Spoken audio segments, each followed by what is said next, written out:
నమస్తే అండి. నేను ఇప్పుడు కొ కొన్ కొన్ని విషయాలు చెప్తాను. ఏంటంటే, ఈ రోజుల్లో కుటుంబాలు చాలా చిన్నవి అయిపోయినాయి. ఆ! మన ముందు తరాలు ఎవరో తెలియట్లా. ఆ!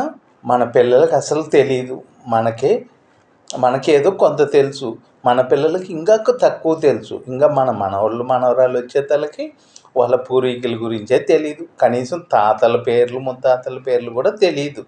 దానివల్ల ఇప్పుడు మనం ఏం చేయాలంటే, ప్రతి కుటుంబంలోనూ మనకు తెలిసిన వరకు మన పిల్లలకి చెప్పుకోవాలి. వాళ్ళు వాళ్ళ పిల్లలకి చెప్పుకోవాలి. మన కుటుంబంలో మన పూర్వీకుల్లో గొప్ప గొప్పోళ్ళు ఉండుంటారు. ఏదో ఒక గొప్పతనాలు కూడా జరిగి ఉంటాయి. అలాంటివన్నీ మీ తాతయ్య ఇలా, మీ ముత్తాతయ్య ఇలా, మన ఈ ఊర్లు ఇయి అని రకరకాలు మనకు తెలిసిన వరకు మన పిల్లలకి చెప్పుకోవాలి. అలా ఇప్పుడు నేను ఉదాహరణకు నా గురించి చెప్తాను. నాకు నా మనవడు సుభాష్ పేరు, నా కూతురు మహిత, నా పేరు జేవియర్, మా నాన్న పేరు దాస్, మా తాత చిన్నప్ప నాయుడు, వాళ్ళ నాన్న పేరు తోమయ్య నాయుడు, వాళ్ళ నాన్న పేరు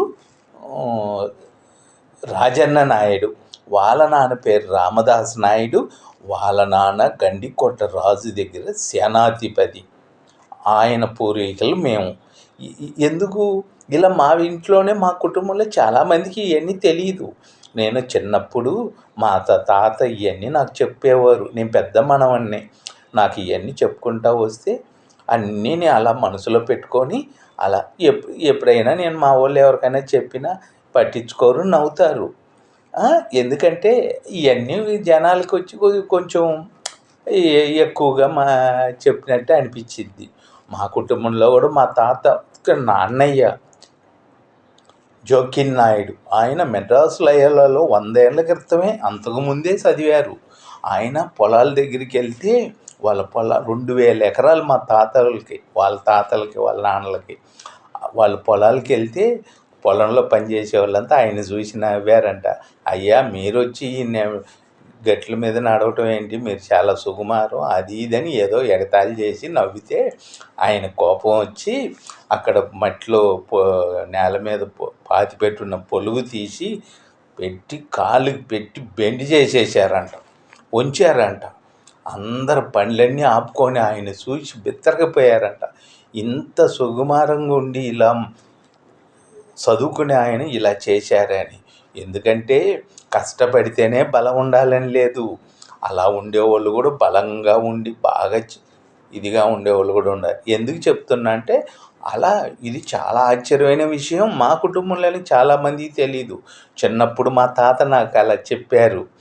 అలాగే మా తాతలకి తాత ఒక ఆయన పెద్ద గొడవ, యుద్ధం అంట. అప్పుడు ఆయన కోపం వస్తే కంట్లో నుంచి రక్తం వచ్చిందంట. ఎదుటోళ్ళు ఆయన చూసి దడుచుకున్నారంట. అలాంటి గొప్ప వాళ్ళందరూ ఉన్నారు.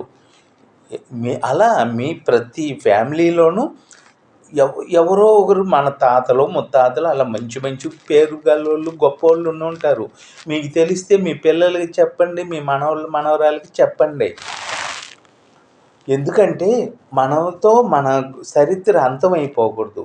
మీలో ఎంతమందికి ఎన్ని తరాలు తెలుసు అని నాకు కామెంట్ చేయండి. ఇవాళ ప్రతి వాళ్ళకు 2-3 తరాలు తప్ప మిగతావి తెలియట్లా. తెలుసుకోండి. మీ పెద్దలు ఎవరైనా ఉంటే వాళ్ళని అడగండి. అంతవరకు అది మీ పిల్లలకి, మీ మనవరాలకు కూడా చెప్పండి. ఇలా మన గురించి మనం తెలుసుకోవడమే చాలా గొప్ప విషయం. ఏమండి, మీకు అందరికీ నేను చెప్పింది నచ్చితే